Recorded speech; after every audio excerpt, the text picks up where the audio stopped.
Hello students, welcome to my class.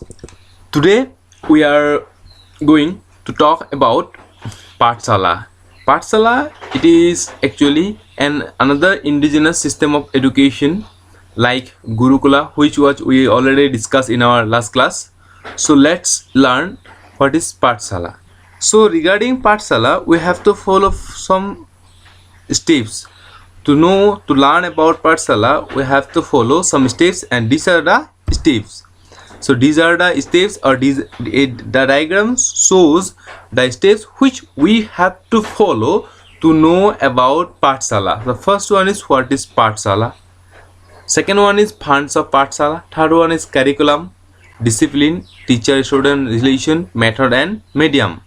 So today's our focus questions or focus of this class is what is Pathshala and who provided the fund for Pathshala, what are the topics or subjects that is included in the curriculum of Pathshala, what types of discipline actually maintained by the Pathshala students, and next one is the relationship between teacher and students at Pathshala, and the method and medium used by the institution or Pathshala to use or to provide education to the students. So this is the diagram, and based on this diagram we will proceed further to know about Pathshala. So let's start the first, that is what is Pathshala. So here Pathshalas are popular and important institutions of indigenous education for Hindus. Pathshalas were the center of primary education, where the children of the common people were able to satisfy their personal and social needs of education. Pathshalas fulfilled the needs of society along with the needs of practical life of the people. The institutions were located in temples, and only a few possessed their own building. Though Pathshalas were established for Hindu students, Muslim students were also allowed to receive education there. The objective of Pathshala was not given religious instruction and production of pandits.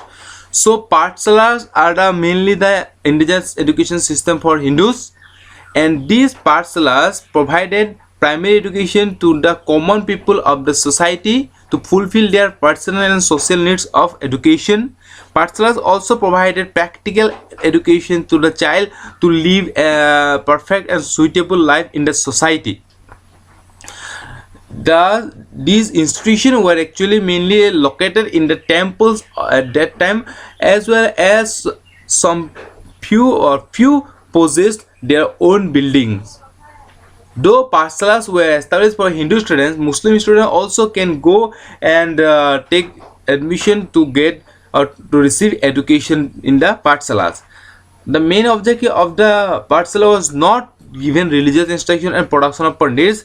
Moreover, the main objective of Pathshala was to provide practical and social life to the students, as well as fulfill their social and personal needs through education to help the students of Pathshala. So this is about Pathshala. Let's proceed to the next, that is funds.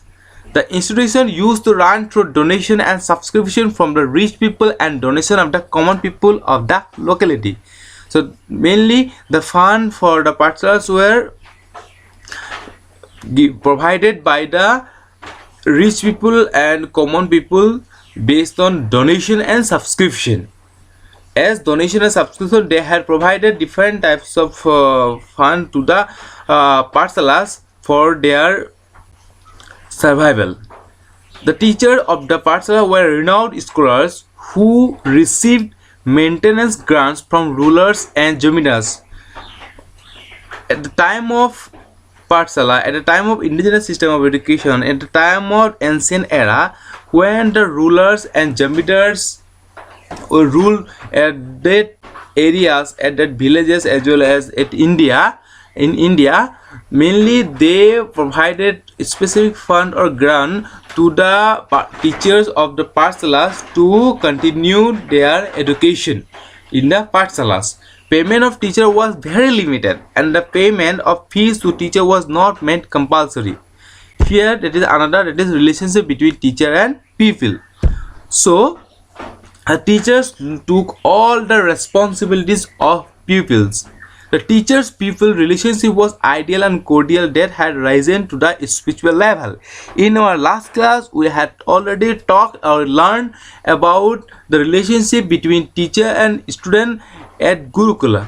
But in case of Pathshala, the relationship between the teacher and the pupil or student was ideal and cordial that had risen to the spiritual level. It is also like the relationship between father and son. So here is another main point, that is discipline. So here students were needed to follow strict rules of conduct and live a disciplined life in Pathshalas. Regarding curriculum, the courses of curriculum in Pathshala included Ramayana, Mahabharata, literature, grammar, arithmetic, accountancy, social studies, science, moral relations, survey, land assessment, etc. So these are some subjects which was taught by the Pathshalas in the ancient era to the pupils for their upliftment, for their better knowledge, for the students' future circumstances. They have to know all, they have to learn all these facts regarding Ramayana, Mahabharata, literature, grammar, arithmetic, accountancy, social studies, science, some about moral sciences, about some surveys, as well as land assessment, how to actually calculate land. So these are the topics which included in the curriculum of Pathshala. So next one is medium and method. So in the Pathshalas, mainly the instruct medium which was used to instruct the students, that is Sanskrit, and the medium of the method of teaching was verbal, that insisted on committing to memory verbally. As like Gurukul, here also importance should given to the students regarding verbal method of teaching. Students had to learn through the voice of through the verbally through the gurus or teachers mouth, and they have to memorize all those facts easily for their future performances, for their future substances. So this is all about Gurukul as well as Pathshala, because we had already learned Gurukula in our last class, and today we learn about the Pathshala. So students, if you have any doubt regarding Gurukula